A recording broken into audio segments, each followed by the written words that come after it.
Do you want me to carry that for you? Quinn asked, although with his stats halved and his strength draining from his body, he was hoping she would say no. It's okay, the bag is lighter than you think. I'm using my ability to make it lighter, Layla replied. The two of them walked out of the school's premise and carried on walking until they eventually reached a nice quiet park. Peaceful, isn't it? Layla said. Yeah, it's kinda nice. Layla placed the heavy bag on the ground, and it seemed like it was a weight off her shoulders. Even if she was using her ability, it would be tiring for someone to keep it up on the whole walk here. That's when Layla started to empty out all the contents in her bag. There were all sorts of things inside. There were several items of thick clothing such as hats, scarves, sunglasses, and most of it seemed to be black in color. Did it cost a lot? Quinn asked, worried after seeing how much she had bought. Don't worry about it. My family sent me the credits and I used up what the academy gave me, Layla replied. Besides, I got it all from the marketplace, so it was dirt cheap. The marketplace was an online store that was used all around the world. It sold your everyday items such as food, clothes, utilities, and other things. So, what do you want to try first? Layla said, holding the sun cream in her hand. The whole purpose of today was to find out if there was any way to either reduce the effect that the sun had on the system, or even temporarily stop it altogether, and there was no one better than Layla for the job. She knew everything about vampires, having grown up reading about them.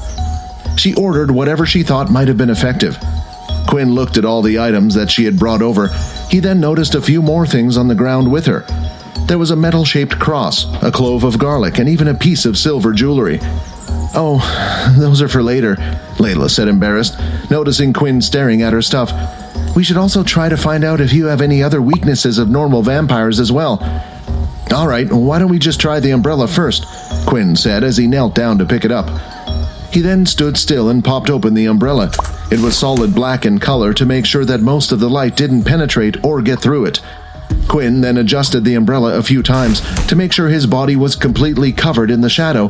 Then, to his surprise, stats have returned to normal. While Quinn was fully covered under the shade, his stats had returned. Then he lifted his hand and placed it outside the shade zone ever so slightly, and as soon as the tiniest part of his finger was outside the same usual status screen had appeared. You are being affected by direct sunlight. All stats will be halved. Well? Layla asked. It works, but even if a little bit of my body is in the sun, then I start to feel weak. This wouldn't do. Holding the umbrella, although it would return his stats, it would be difficult to use in a fight. But at last he found out that if he just carried an umbrella with him, he would no longer feel weak. That's a special umbrella, Layla said. It's one used to block out the UV from the sun. Although at most it can block out about 90%, it's not perfect. To be honest, I'm surprised it worked. Is the UV rays why I feel weak then? Not necessarily. I mean, vampire lore is all over the place, but these myths had to be grounded somewhere, right? Layla then looked at the ground and picked up the sun cream. If the umbrella really worked because of the UV, then some sun cream should have some effect. Layla then walked up to Quinn, squirting some of the cream onto her hand. You ready? Quinn then went a little red, thinking about Layla applying the cream onto his body. Looking at Layla now out of her school uniform, he realized that she was kind of cute. After making sure everywhere she could see covered in cream, to finish it off, she placed sunglasses over Quinn's eyes. Although we can stop the UV on your eyelids, we can't on your eyeballs, Layla said. Well, anything? This time there was no such result. When opening up his status, the UV cream hadn't even made a little bit of impact. Quinn still felt incredibly weak, and his stats were still halved. So it looks like it's not to do with the UV then. Although the umbrella worked, it can only block so much of the UV, and same with the cream. So I was hoping it would have some effect, but this means it's most likely some other property in the sun that we don't know about.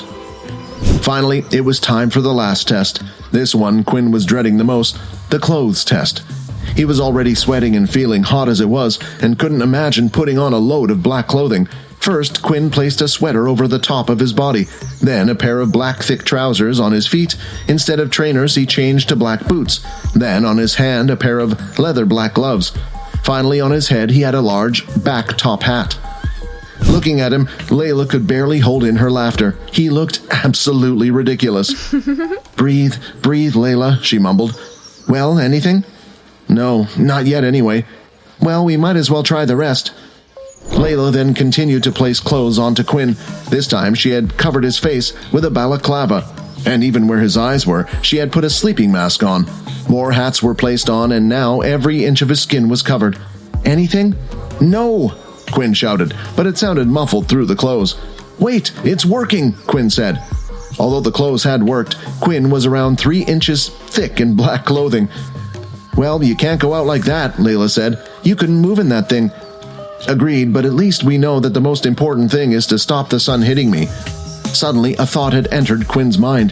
When he had gone against Sam, he had used a cape that was able to block his blood swipe. The material was not only flexible, but strong as well. The cape was most likely made from some type of beast, from one of the portals. If Quinn couldn't get enough of this material, maybe he could make a suit of some kind that could not only protect him from the sun, but also be strong enough to be used in combat. A smile started to appear on his face. He now couldn't wait to be transported to hunt some beasts. Hi, Quinn here. Thirsty for more action? Jump the queue and unleash all episodes. Click on the link here and install the Pocket FM app. Sink your teeth into the next episode of our fantastic journey, only on the Pocket FM universe.